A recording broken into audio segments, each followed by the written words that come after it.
18 जनवरी 2025 पिताश्री जी के पुण्य स्मृति दिवस पर प्रातः क्लास में सुनाने के लिए बाप दादा के मधुर अनमोल महावाक्य। ओम शांति।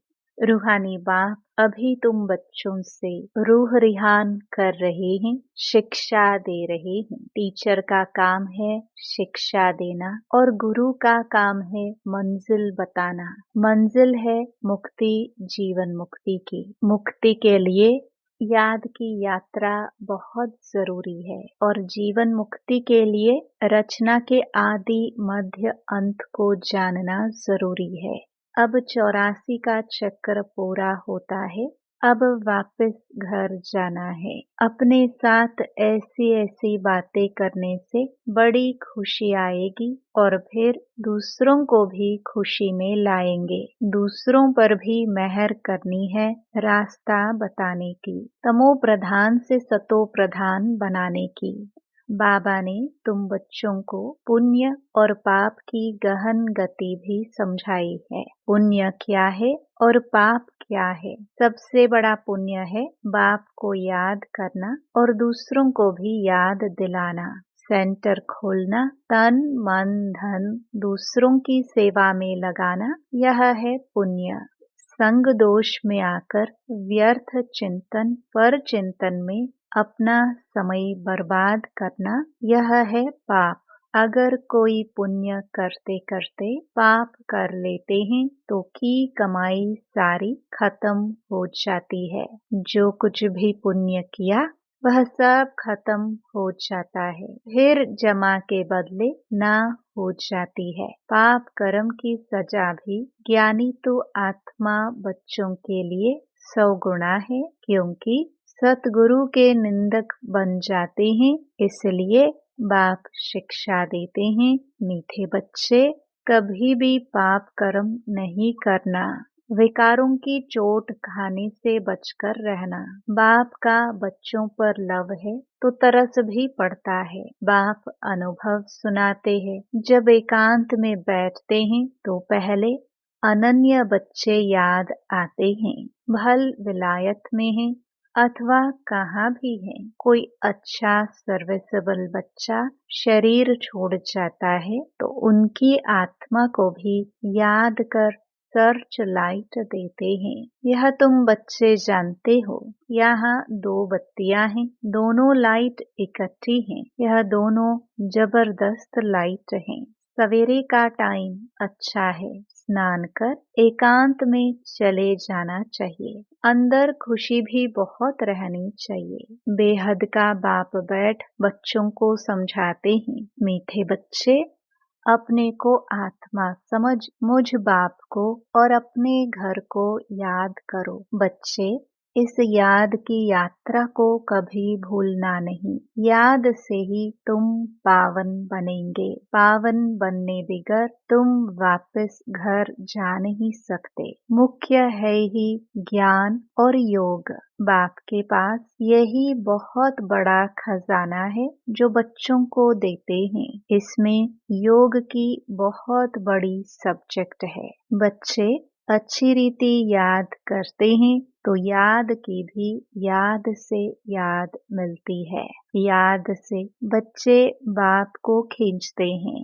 पिछाड़ी में आने वाले जो ऊंच पद पाते उसका आधार भी याद है। वह कशिश करते हैं, कहते हैं ना बाबा रहम करो, कृपा करो। इसमें भी मुख्य चाहिए याद। याद से ही करंट मिलती रहेगी। इससे आत्मा हेल्दी बनती है, भरपूर हो जाती है। कोई समय बाप को किसी बच्चे को करंट देनी होती है तो नींद भी फिट जाती है। यह फुरना लगा रहता है कि फलाने को करंट देनी है। तुम जानते हो करंट मिलने से आयु बढ़ती है, एवर हेल्दी बनते हैं। ऐसे भी नहीं एक जगह बैठ याद करना है। बाप समझाते हैं, चलते फिरते भोजन खाते कार्य करते भी बाप को याद करो। दूसरे को करंट देनी है तो रात्रि को भी जागो। बच्चों को समझाया है सवेरे उठकर जितना बाप को याद करेंगे उतना कशिश होगी। बाप भी सर्च लाइट देंगे। आत्मा को याद करना अर्थात सर्च लाइट देना। फिर इसको कृपा कहो, आशीर्वाद कहो। तुम बच्चे जानते हो यह अनादि बना बनाया ड्रामा है। यह हार जीत का खेल है। जो होता है वह ठीक है। क्रिएटर को ड्रामा जरूर पसंद होगा ना, तो क्रिएटर के बच्चों को भी पसंद होगा। इस ड्रामा में बाप एक ही बार बच्चों के पास बच्चों की दिल व जान, सिख व प्रेम से सेवा करने आते हैं। बाप को तो सब बच्चे प्यारे हैं। तुम जानते हो सतयुग में भी सब एक दो को बहुत प्यार करते हैं। जानवरों में भी प्यार रहता है। ऐसे कोई जानवर नहीं होते जो प्यार से न रहे। तो तुम बच्चों को यहाँ मास्टर प्यार का सागर बनना है। यहाँ बनेंगे तो वह संस्कार अविनाशी बन जाएंगे। बाप कहते हैं कल्प पहले मिसल हूबहू फिर से प्यारा बनाने आया हूँ। कभी किसी बच्चे का गुस्से का आवाज सुनते हैं तो बाप शिक्षा देते हैं, बच्चे गुस्सा करना ठीक नहीं है। इससे तुम भी दुखी होंगे, दूसरों को भी दुखी करेंगे। बाप सदा काल का सुख देने वाला है, तो बच्चों को भी बाप समान बनना है। एक दो को कभी दुख नहीं देना है। बहुत बहुत लवली बनना है। लवली बाप को बहुत लव से याद करेंगे तो अपना भी कल्याण, दूसरों का भी कल्याण करेंगे। अभी विश्व का मालिक तुम्हारे पास मेहमान बनकर आया है। तुम बच्चों के सहयोग से ही विश्व का कल्याण होना है।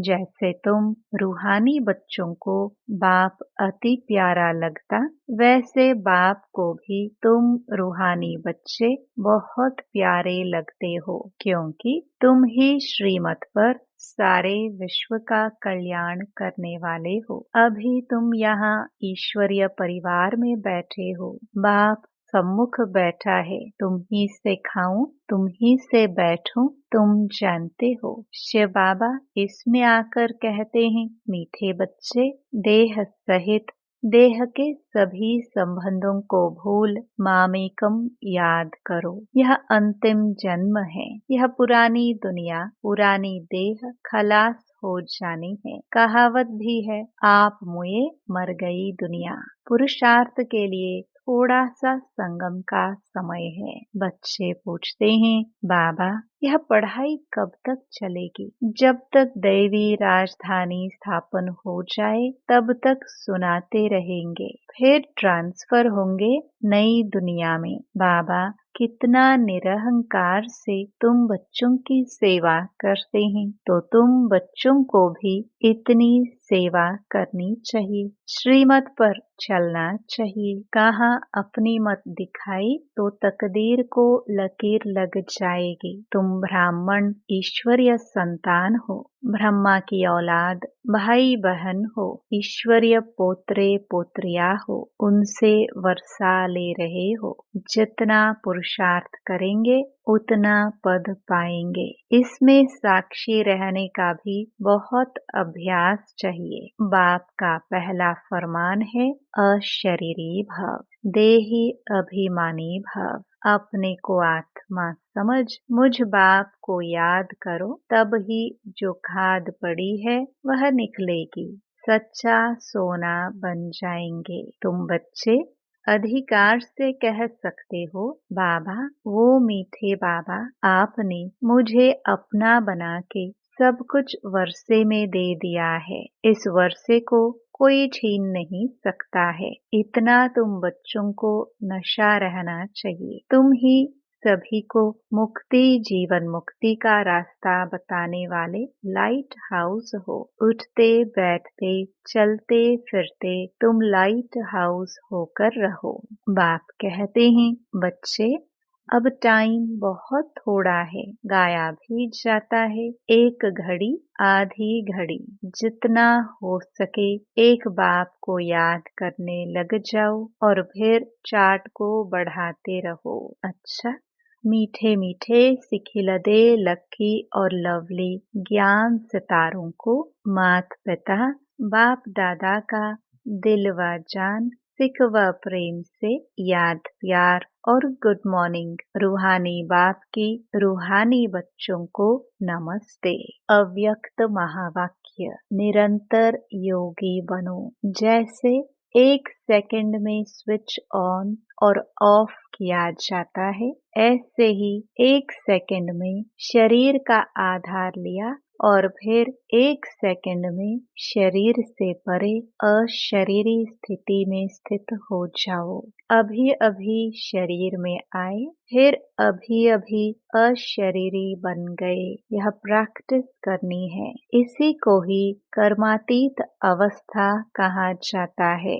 जैसे कोई वस्त्र धारण करना व न करना अपने हाथ में रहता है। आवश्यकता हुई धारण किया, आवश्यकता न हुई तो उतार दिया। ऐसा ही अनुभव इस शरीर रूपी वस्त्र को धारण करने और उतारने में हो। कर्म करते भी ऐसा अनुभव होना चाहिए जैसे कोई वस्त्र धारण कर कार्य कर रहे हैं। कार्य पूरा हुआ और वस्त्र से न्यारा हुए।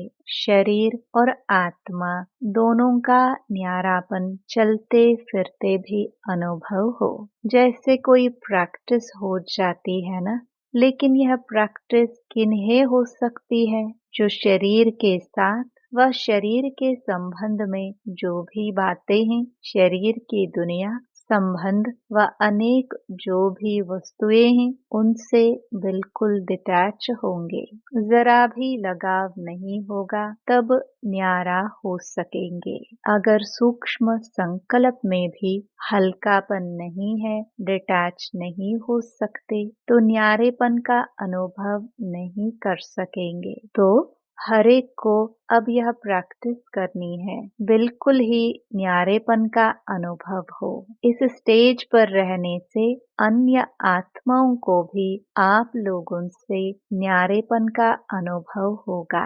वह भी महसूस करेंगे। जैसे योग में बैठने का समय कई आत्माओं को अनुभव होता है ना, यह ड्रिल कराने वाले न्यारी स्टेज में हैं। ऐसे चलते फिरते फरिश्तेपन के साक्षात्कार होंगे। यहाँ बैठे हुए भी अनेक आत्माओं को, जो भी आपके सतयुगी फैमिली में समीप आने वाले होंगे, उन्हों को आप लोगों के फरिश्ते रूप और भविष्य राज्य पद के दोनों इकट्ठे साक्षात्कार होंगे।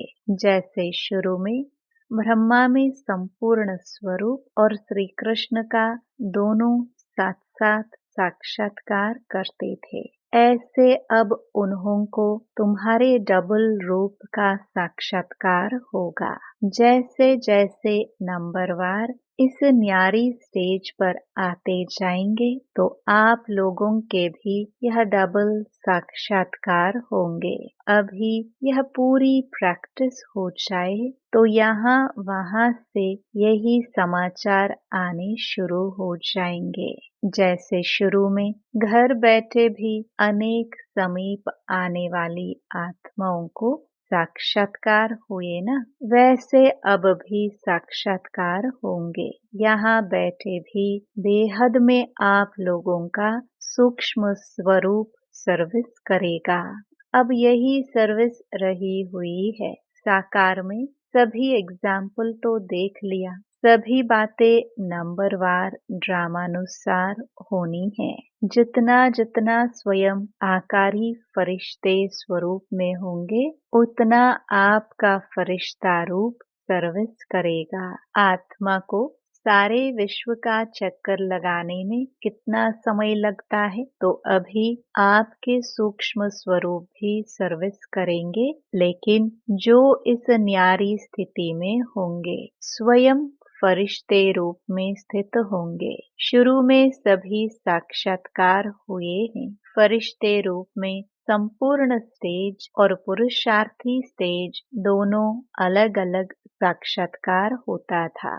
जैसे साकार ब्रह्मा और संपूर्ण ब्रह्मा का अलग अलग साक्षात्कार होता था, वैसे अनन्य बच्चों के साक्षात्कार भी होंगे। हंगामा जब होगा तो साकार शरीर द्वारा जो कुछ कर नहीं सकेंगे और प्रभाव भी इस सर्विस से पड़ेगा। जैसे शुरू में भी साक्षात्कार से ही प्रभाव हुआ ना, परोक्ष अपरोक्ष अनुभव ने प्रभाव डाला, वैसे अंत में भी यही सर्विस होनी है। अपने संपूर्ण स्वरूप का साक्षात्कार अपने आप को होता है। अभी शक्तियों को पुकारना शुरू हो गया है। अभी परमात्मा को कम पुकारते हैं, शक्तियों की पुकार तेज रफ्तार से चालू हो गई है। तो ऐसी प्रैक्टिस बीच बीच में करनी है। आदत पड़ जाने से फिर बहुत आनंद फील होगा। 1 सेकंड में आत्मा शरीर से न्यारी हो जाएगी, प्रैक्टिस हो जाएगी। अभी यही पुरुषार्थ करना है। वर्तमान समय मनन शक्ति से आत्मा में सर्व शक्तियाँ भरने की आवश्यकता है। तब मगन अवस्था रहेगी और विघ्न टल जाएंगे। विघ्नों की लहर तब आती है जब रूहानियत की तरफ फोर्स कम हो जाता है। तो वर्तमान समय शिवरात्रि की सर्विस के पहले स्वयं में शक्ति भरने का फोर्स चाहिए। भल योग के प्रोग्राम्स रखते हो, लेकिन योग द्वारा शक्तियों का अनुभव करना कराना अब ऐसी क्लासेस की आवश्यकता है। प्रैक्टिकल अपने बल के आधार से औरों को बल देना है। सिर्फ बाहर की सर्विस के प्लान नहीं सोचने हैं, लेकिन पूरी ही नजर चाहिए सभी तरफ। जो निमित्त बने हुए हैं उन्हों को यह ख्यालात आनी चाहिए कि हमारी फुलवारी किस बात में कमजोर है। किसी भी रीति से अपने फुलवारी की कमजोरी पर कड़ी दृष्टि रखनी चाहिए। समय देकर भी कमजोरियों को खत्म करना है। जैसे साकार रूप को देखा, कोई भी ऐसी लहर का समय होता तो दिन रात प्रकाश देने की विशेष सर्विस, विशेष प्लान चलते थे। निर्बल आत्माओं को बल भरने का विशेष अटेंशन रहता था, जिससे अनेक आत्माओं को अनुभव भी होता था। रात रात को भी समय निकाल आत्माओं को सकाश भरने की सर्विस चलती थी। तो अभी विशेष सकाश देने की सर्विस करनी है। लाइट हाउस माइट हाउस बनकर यह सर्विस खास करनी है। तब चारों ओर लाइट माइट का प्रभाव फैलेगा। अभी यही आवश्यकता है। जैसे कोई साहूकार होता है तो अपने नजदीक संबंधियों को मदद देकर ऊंचा उठा लेता है। ऐसे वर्तमान समय जो भी कमजोर आत्माएं संपर्क और संबंध में हैं, उन्हों को विशेष सकाश देनी है।